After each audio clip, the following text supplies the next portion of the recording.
Avant de choisir votre garant, vous devez comprendre ces trois termes: prise en charge, compte bloqué, avis, virement irrévocable. Donc, ce sont des moyens qui sont mis en place pour que vous puissiez justifier vos ressources au niveau de l'ambassade au moment de demander votre visa en tant qu'étudiant. Moi, c'est Christelle Pondy. Ici, je vous partage mon expérience, les conseils, les astuces concernant Campus France.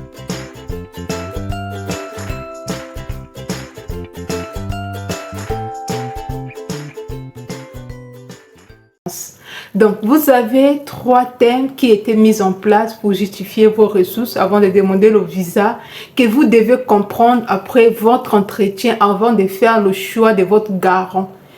Et quelles sont les procédures que vous devez prendre. Premièrement, un garant, c'est une personne qui vous prend en charge, qui est une personne qui va financer vos études, votre séjour en France. Et comment justifier votre garant? Qu'est-ce que votre garant doit vous délivrer? Votre garant doit vous faire une prise en charge. Premièrement, si vous voulez faire une prise en charge, donc une personne qui va accepter de faire une attestation, c'est justement une simple attestation. C'est pas quelque chose de grandiose. C'est juste une attestation écrite à laquelle la personne reconnaît qu'il doit vous prendre en charge durant votre séjour en France. Et cette personne doit gagner bien sa vie. Quand je dis bien, il doit gagner 3 fois 615 € par mois.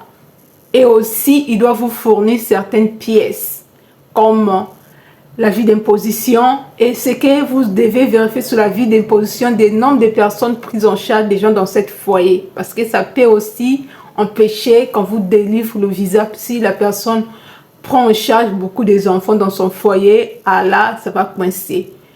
Pièces d'identité, les relevés bancaires ou encore les 3 derniers bulletins de salaire. Et si la personne est mariée, la personne doit signer cette attestation de prise en charge avec son mari. Le deux noms des 2 personnes dans cette foyer doit figurer sur l'attestation. Deuxièmement, le virement irrévocable. Il faut savoir que le virement irrévocable, c'est votre garant qui le met en place dans son compte bancaire à votre nom. Donc, il va demander auprès de sa banque. C'est la banque de votre garant qui va lui délivrer cette attestation de virement irrévocable. C'est qu'on appelle encore l'avis. Sur cet virement irrévocable, il va vraiment authenticité que je vais prendre en charge ma demoiselle intel, je vais bloquer telle somme, nanana. On va parler vraiment de façon développée de cet virement irrévocable dans une autre vidéo. Donc, la personne, votre garant doit demander auprès de sa banque de lui bloquer telle somme, la somme demandée afin que vous preniez en charge. Et qu'il va justifier dans sa attestation que chaque fin du mois, il doit vous envoyer au moins 615 € pour vivre ici en France. Troisième, et cette personne peut résider n'importe où, mais il doit le demander à sa banque. Il va juste mettre votre nom dans l'attestation. Ce n'est pas votre compte bancaire, c'est le compte bancaire de votre garant. Et la personne aussi doit gagner bien sa vie pour vous faire une telle virement irrévocable. Troisièmement, plutôt, vous devez vraiment avoir un compte bloqué si vous n'avez pas l'avis ou la prise en charge. Le compte bloqué, c'est un compte qui est ouvert à votre nom, à laquelle vous avez déposé la somme demandée par l'ambassade Campus France. Donc, la somme demandée, c'est à partir de 5 millions, voire 4 millions. C'est cette somme que vous devez bloquer dans votre compte, pas plus, pas moins. Et si vous avez bloqué cette compte à votre nom, et vous devez demander à votre banque de vous donner une attestation de blocage des fonds. C'est avec cette attestation que vous allez mettre dans votre dossier pour justifier que vous avez des fonds demandés pour venir vivre en France pendant votre première année. Cette somme, c'est juste pour la première année universitaire quand vous arrivez en France. Et vous devez avoir possession de cette compte. Une fois vous êtes déjà en France, vous devez ouvrir votre compte bancaire et envoyer votre RIB dans votre pays de résidence. En ce moment, on peut faire le virement des sommes vers le pays, vers la France. Voilà les 3 termes que vous devez comprendre après l'entretien Campus France avant de faire le choix de votre justificatif, de votre garant. Mais il est mieux de faire la prise en charge et le compte bloqué.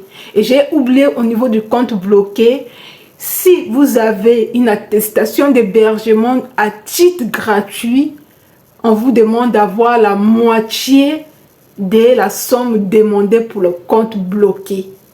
Et donc, il est préférable, si vous êtes en Afrique, d'avoir soit une prise en charge ou encore au compte bloqué. C'est plus mieux. Parce que le virement irrévocable, souvent, on se dit peut-être la personne a falsifié. C'est facile à falsifier. C'est facile, hein?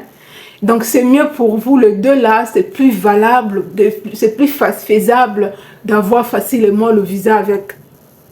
Et encore, si votre garant, si votre prise en charge vient de l'Europe, de l'Occident, la personne doit gagner le SMIC. Au-delà du SMIC, le SMIC en France, à partir de 1300, 1400. Mais la personne doit gagner 3 fois 615 €. Donc, ça veut dire à partir de 1800 et plus.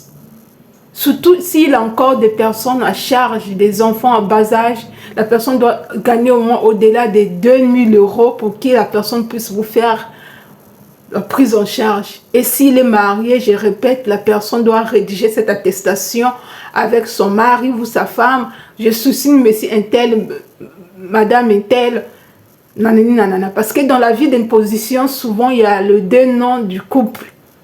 Et ça va vous éviter beaucoup de nuits, beaucoup de problèmes. Voilà un peu des choses que vous devez comprendre par rapport à la prise en charge.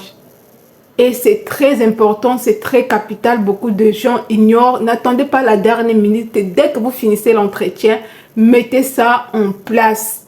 Mettez ces éléments-là en place. Et faire des recherches, comprendre ces thèmes-là avant de vous lancer, avant de faire le choix de votre garant, avant de montrer ce que vous avez des fonds pour venir étudier en France.